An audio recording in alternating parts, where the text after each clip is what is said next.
माझ्या महाराष्ट्रातील बांधवांनो, भगिनींनो आणि मातांनो, नमस्कार. जय महाराष्ट्र. आज 20 तारीख आहे. मी कालच आपल्या भेटीला आलो होतो आणि कालच्या भेटीत मी सांगितलं होतं 20, 25, 30 दिवस मोजण्यात काय अर्थ नाही, पण एवढ्या दिवसाच्या लॉकडाऊन नंतर आज परत एकदा गणपती बाप्पा मोरया म्हणून आपण थोडीफार हालचाल सुरू करतो आहोत. गावागावात, इतर जिल्ह्यांमध्ये काल मी आपल्याला कल्पना दिलेली आहे. Red zone, orange zone, green zone, त्याच्याप्रमाणे आपण ह्या काही सूचना देऊन काय करावं आणि काय करू नये या सूचना देऊन आपण हळूहळू हातपाय हलवायला सुरुवात केलेली आहे.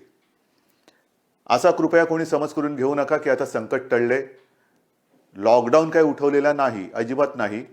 फक्त आणि फक्त रुतलेलं अर्थचक्र त्याला पुन्हा एकदा गती देण्यासाठी म्हणून आपण ही एक सुरुवात केलेली आहे.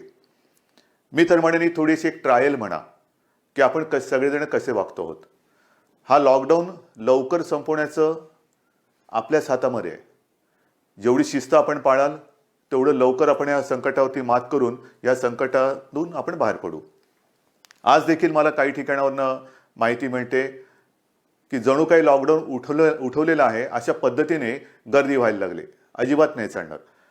जर का अशी गर्दी व्हायला लागली, सोशल डिस्टन्सिंग हे जर का पाळलं गेलं नाही, तर मग कदाचित परत आपल्याला निर्बंध अधिक घट्ट करावे लागतील आणि एकूणच आपल्या हालचालींवरती पुन्हा काही दिवसांसाठी बंधने टाकावी लागतील. आणि म्हणून मला असं वाटतं ही जी काही बंधन आहेत त्यातली शिथिलता आहे. आपण पूर्ण बंधनमुक्त झालेलो नाही आहोत आणि ते केवळ आणि केवळ आपल्यासाठी आहे.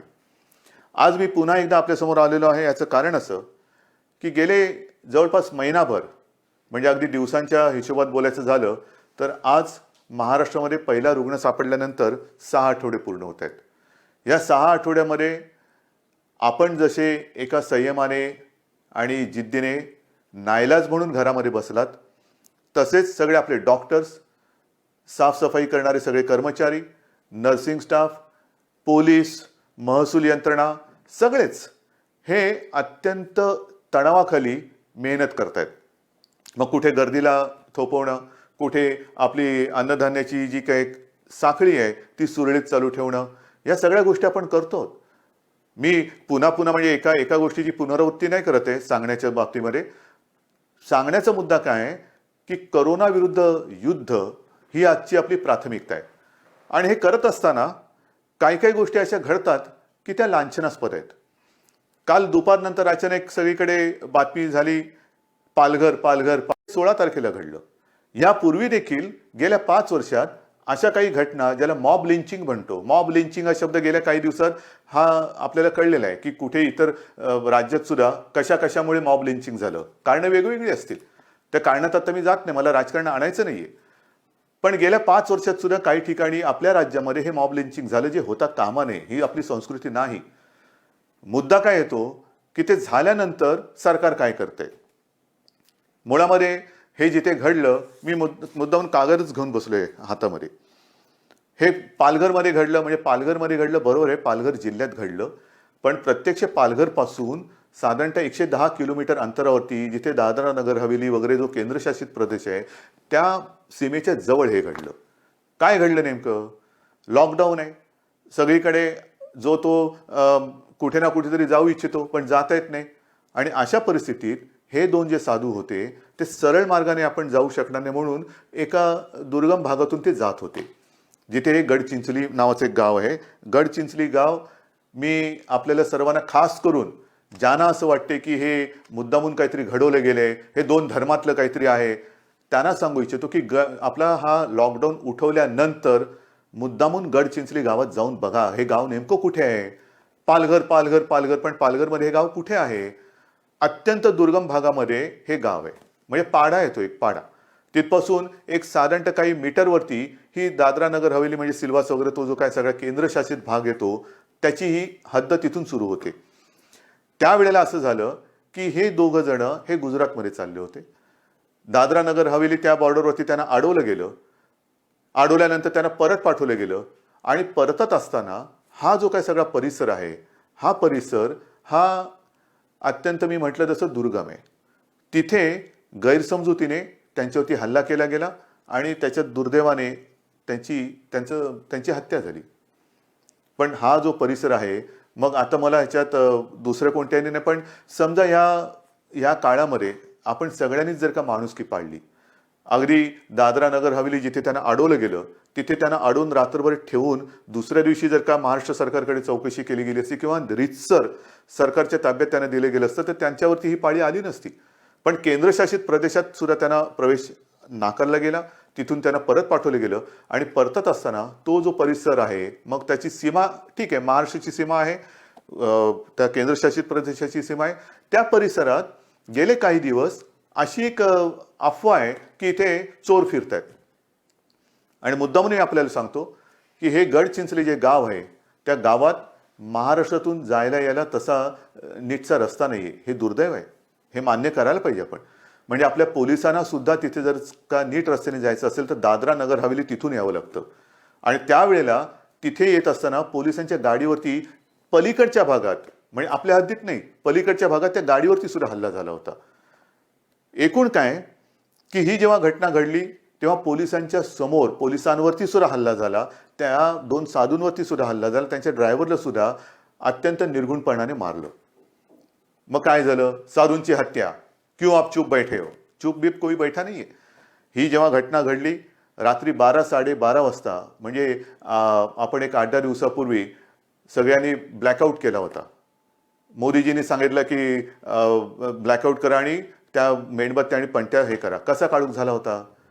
शहरामध्ये आपण रात्रीचे डोळे मिटले तरी कदाचित आपल्याला दिसू शकतो एवढा साधारणतः उजेड असतो. पण ह्या निर्जन आणि दुर्गम परिसरात अगदी किट्ट काळोखामध्ये हे सगळं घडत असताना रात्री 12:30 वाजता आपले तिथले SP तिथे पोहोचले, पोलिसांना सोबत घेऊन गेले, ताबडतोब बंदोबस्ताचे पोलीस तिकडे लागले आणि पहाटे 5 वाजल्यापासून काळोखामध्ये तिथल्या जंगलात आरोपींचा शोध सुरू केला गेला. 16 तारखेला रात्री घडलं. 17 तारखेला जवळपास 100च्या आसपास, 100पेक्षा जास्त हे आरोपी पकडले गेले, जे आज तुरुंगात आहेत. जाऊन बघू शकता. त्यांना 18 तारखेला कोर्टात हजर केल्यानंतर 30 तारखेपर्यंत पोलीस कोठडी त्यांना मिळालेली आहे. मुख्य म्हणजे ह्यातले 5 जे मुख्य आरोपी आहेत ते आज तुरुंगात आहेत. पुलिस क्या कर रही है, सरकार क्या कर रही है? किया ना, कर रहे हैं, हमने किया, किसी को नहीं बख्शा और किसी को भी हम छोड़ेंगे नहीं. वो इसमें मैं सिर्फ कहना चाहता हूं कि जो भी लोग इसमें आग लगाने की कोशिश कर रहे हैं, आग ना लगाए. ये कोई मजहब की बात नहीं है, सिर्फ गलतफहमी जो हुई इस कारण इनकी हत्या होगी, लेकिन इसके बावजूद हम किसी को भी छोड़ने वाले नहीं. ह्याच्यात मी जात पात धर्म बघत नाही. एक तर तिथल्या 2 पोलिसांना आपण तत्काळ सस्पेंड केलेलं आहे आणि अतुल कुलकर्णी हे जे आपले एक चांगला अधिकारी आपला DG CID क्राईम, त्यांना त्यांच्या एका नेतृत्वाखाली शोध करायला आपण सांगितलेले आहे. एकतर हा सगळा शोधच CID क्राईमकडे आपण दिलेला आहे.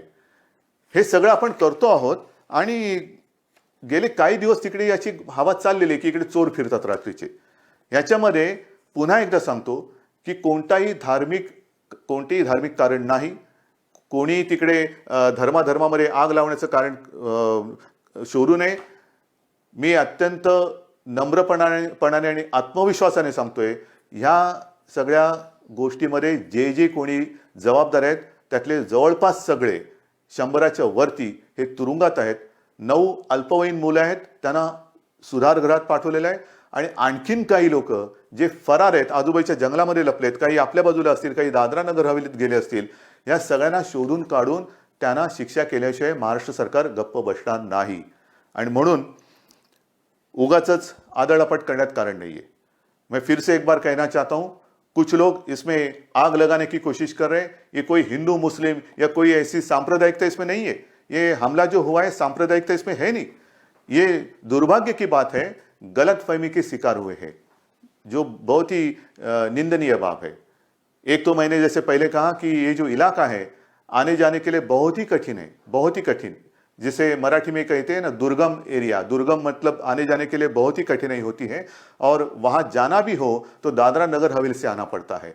उस रात जिस वक्त ये घटना हुई, ये जो साधु थे वो जाना चाहते थे गुजरात, उनको रोका गया। दादरा नगर हवेली जो सिलवासा वगैरह केंद्र शासित प्रदेश है, वहां सीमा पर उनको रोका गया, वहां से उनको लौटाया गया। अब ये कोई चर्चा की बात नहीं हो सकती, अगर मगर में कोई मतलब नहीं है। अगर वहां पर उनको रोका जाता और दूसरे दिन सुबह महाराष्ट्र सरकार के साथ कोई सलाह मशवरा करके इनके बारे में निर्णय हो सकता था, लेकिन हुआ नहीं, दुर्भाग्य की बात है। लेकिन मैं आपको वचन देता हूं, इसमें कोई भी सांप्रदायिक बात है नहीं।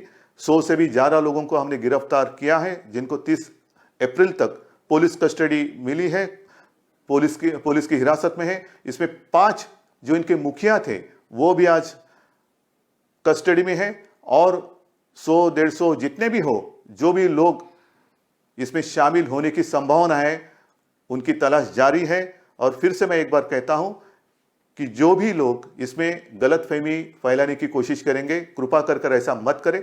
मेरी बात अमित शाह जी से भी हुई है, सुबह उनका फोन था, कल योगी जी का भी फोन था और उनको भी मैंने सारी बात समझाई है। अमित भाई ने भी, उनको भी पता है कि यहाँ कोई अगल बगल में ऐसी कोई दूसरे संप्रदाय या मजहब के लोग रहते नहीं है, तो इसमें सांप्रदायिकता की बात है ही नाही, ह्याच्यामध्ये धर्मांधता नाही आहे। अमित शहाशी मी जेव्हा बोललो त्यांना पण हे ते अर्थात ते देशाचे गृहमंत्री, त्यांच्याकडे पूर्ण माहिती येत असते आणि त्यांनी सांगितलं की उद्धवजी मुझे पता है यहाँ ऐसी कोई बात हुई नहीं है, फक्त एक काळजी घ्या। म्हटलं काळजी घेतलेली। काल उत्तर प्रदेशच्या मुख्यमंत्र्यांचाही फोन आला होता, त्याने मी सांगितलं की हे मॉब लिंचिंग हा जो प्रकार घडतो इकडे तिकडे घडलेला आतापर्यंत, हा अत्यंत वाईट आहे, हा होता कामा नये आणि झाल्यानंतर महाराष्ट्रामध्ये तरी तो सहन केला जाणार नाही। कारण काही असतील, महाराष्ट्रामध्ये तो सहन केला जाणार नाही। जसा पूर्वी 5 वर्षामध्ये सुद्धा काही काही ठिकाणी धुळे, चंद्रपूर वगैरे इथे तो घडला असेल नसेल, त्या कारणात मी जाऊ इच्छित नाही। पण आज तर मी तुम्हाला वचन देतोय की याच्यात जे कोणी गुन्हेगार असतील, जे कोणी आरोपी असतील, त्यांनी हत्या तर केलेलीच आहे आणि पोलिसांवरती सुद्धा हल्ला केलाय, ते हल्लेखोर सुटणार नाहीत, सुटू शकत नाही, अजिबात सुटू शकत नाही। आणि म्हणून जो विश्वास तुम्ही आपल्या सरकारवरती दाखवतात, महाराष्ट्र सरकारवरती दाखवतात, हेच आमचं बळ आहे। आपका भरोसा ही हमारी हिम्मत है आणि त्या हिमतीवरती, ह्या बळावरती जसं हे कोरोनाचं युद्ध आपण जिंकणार आहोत, तसं हे गुंडागिरी आणि ह्या जे काही दंगे धोपे करणारे आणि खास करून सोशल मीडियावरून आग लावणारे जे लोक आहेत, त्यांच्याबद्दल सुद्धा मी अमित शहाना सांगितलेलं आहे की हा जो काही सोशल मीडिया आणि जो काही आगी लावण्याचं काम करणारी जी लोक आहेत, त्यांचा तुम्ही शोध घ्या, आम्ही शोध घेतो। कारण प्रत्यक्ष एक होतं आणि आगी लावणारे दुसरे आगी लावून जातात, त्यांच्यापर्यंत झळा पोहोचतच नाहीत। तर त्यांना सुद्धा लवकरात लवकर शोध लावून पकडणं गरजेचं आहे। आणि अमित शहाशी मी बोललोय, राज्य सरकारला पण सूचना दिलेल्या आहेत, कृपा करून कोणी गैरसमज करून घेऊ नका। जे कोणी ह्याच्यात गुन्हेगार आहेत, आरोपी आहेत, ते आपल्या तुरुंगात आहेत, त्यांच्यावरती आरोप सिद्ध झाल्यानंतर त्यांना कडक शिक्षाही होणारच, कोणी याच्यातनं सुटणार नाही। धन्यवाद। जय हिंद, जय महाराष्ट्र।